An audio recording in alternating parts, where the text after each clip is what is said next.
안녕하십니까 성도 여러분, 최성수 목사의 말씀 묵상 시간입니다. 말씀 묵상은 그리스도인의 온전한 예배를 위해 서로 세우는 교회에서 제공합니다. 오늘도 주 안에 거하시면서 성령님의 인도하심을 받으시길 바라고요. 하나님과 이웃에게 복음에 합당하게 반응하며 사시길 축복하며 기도합니다. 오늘 묵상 본문은 사도행전 10장 1절로 33절까지의 말씀입니다. 무엇이 속된 것이고 무엇이 깨끗한 것인가, 이 제목으로 말씀을 묵상하겠습니다.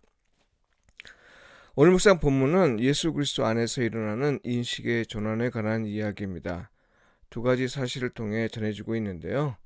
하나는 유대인인 베드로가 무드장의 시몬의 집에 머문 것이며, 다른 하나는 이방인과의 사귐입니다. 무드장인은 동물의 가죽을 다루는 사람이죠. 가죽을 얻기 위해선 사체를 다루어야 하는데요. 냄새가 아주 심했습니다. 오죽했으면 무드장이와 결혼한 여인이 결혼 전에 남편의 직업을 알고 결혼했더라도 살면서 감당할 수 없다고 판단되면 이혼을 요구할 수 있을 정도였습니다. 게다가 정결법에 따라 유대인 사회에선 부정한 직업으로 여겼으니 무드장이는 도시 외곽에 거주해야만 했습니다. 베드로가 이곳에 유식한 사실은 유대인이면서도 거리끼지 않았다는 말이죠. 이탈리아인 백부장이고 점령군에 해당하는 고넬료는 이방인입니다. 유대인은 이방인과 사귐을 갖지 않고 그들과 식사도 같이 하지 않았습니다. 할례를 받지 않은 사람, 곧 이방인은 부정하다 여겼기 때문이죠. 심지어 불법으로 여겼습니다.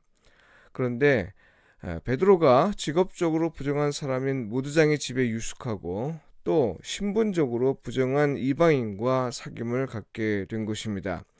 이건 당시의 관습에 따르면 대단히 놀라운 사건인데요.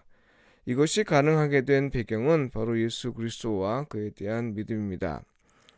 예수 그리스도의 인격과 말씀은 속된 것과 거룩한 것의 구분을 무너뜨립니다. 베드로는 이를 가리켜 화평의 복음이라 말했습니다. 사실 거룩한 것과 속된 것을 구분한 건 분별력이 부족한 백성들을 하나님 앞에서 거룩한 자로 구별하기 위한 것이죠. 그렇다고 해서 그것이 영원히 보장한 건 아닙니다. 세상의 구원을 위해 하나님과 인간 사이에 있는 담을 예수 그리스도를 통해 무너뜨리신 하나님은 더는 율법의 기준에 따라 거룩한 것과 속된 것을 구분하지 않으십니다. 구원을 위해서는 거룩함과 속된 것의 구분이 사라지기 때문이죠. 이미 노아의 방주에서 분명히 밝혀진 사실입니다만, 이런 화평의 현실은 예수 그리스도를 통해 이루어졌고, 구원이 필요하고 또 구원을 간절히 바라는 모든 사람에게 해당합니다. 구원을 위한 말씀 앞에선 어떠한 차별도 있어서는 안 되죠.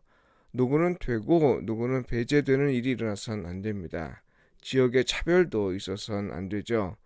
어디든 선포되어야 할 건 복음이고, 신분의 차별도 있어서는 안 됩니다. 어떤 지위에 있든 구원이 필요한 사람임을 잊어서는 안 됩니다. 신앙의 연륜에 따른 차별도 있어서는 안 됩니다. 믿은 지 오래되었든 이제 막 믿게 되었든 복음을 들어야 하는 데는 누구도 예외가 없습니다. 목사도 들어야 하고요. 평신도도 들어야 합니다. 이런 경계의 무너짐 현상은 오직 예수 그리스도를 통해서만 가능해집니다. 여러분, 그런데 주의해야 합니다. 그리스도에게는 무조건 차별하지 않는 태도가 우선이 아니라 구원이 필요하다는 생각이 우선입니다. 구원을 거부하고 예수 그리스도를 거절하는 사람은 스스로 벽을 쌓고 그 안에 머물러 있는 것이죠. 스스로 차별하는 겁니다. 하나님은 무너뜨리셨으나 인간이 스스로 벽을 세운 것이죠. 구원이 필요한 사람은 누구든지 거룩한 자, 곧 성도와 사귐을 가질 수 있습니다. 세상에는 구원이 필요하지 않은 사람이 없으니 성도는 상대가 누구든 차별 없이 예수 그리스도의 복음을 전하는 사람이고요. 우리는 이것을 명심해야 합니다. 기도드리겠습니다. 주님, 우리 사회의 극심한 분열을 보십시오. 갈등과 반목이 서로를 배척하는 태도로 이어졌습니다. 서로를 배척하는데 어떻게 주의 복음을 전할 수 있겠습니까? 우리에게 화평의 복음을 보내주소서. 주 안에서 이루어진 화평의 복음을 우리가 아멘으로 받아들이게 하시고 우리 안에서 먼저 화평의 복음이 번영하도록 생각과 가치가 다른 사람에 대해 갖는 적대감이 사라지게 하소서. 예수님의 이름으로 기도드립니다. 아멘.